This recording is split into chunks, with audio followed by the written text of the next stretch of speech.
Mimi naitwa Bin Yusuf, ni expert wa masuala ya michezo lakini pia ni burudani. Kiufupi mimi ni journalist.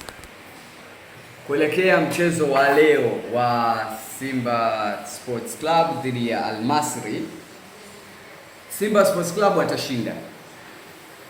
atashinda, lakini kupita itakuwa ni ngumu. Kwa nini? Hata kichwa kibovu sometimes huwa kinaongea.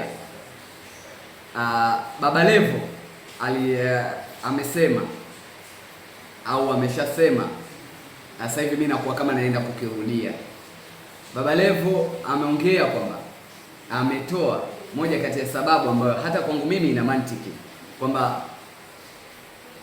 najua nitatukanwa na mashabiki, lakini hiyo ndio reality, kwamba Waarabu ni moja kati ya timu, sijui umeelewa. Hifadhi hii video. Waarabu ni moja kati ya timu zinazoongoza duniani kwa kupoteza muda, kitu ambacho walichofeli Simba Sports Club ni kuweza kumruhusu Mwarabu kuweza kumuongoza bao 2-0. Hiyo ndo big mistake ambayo ameifanya.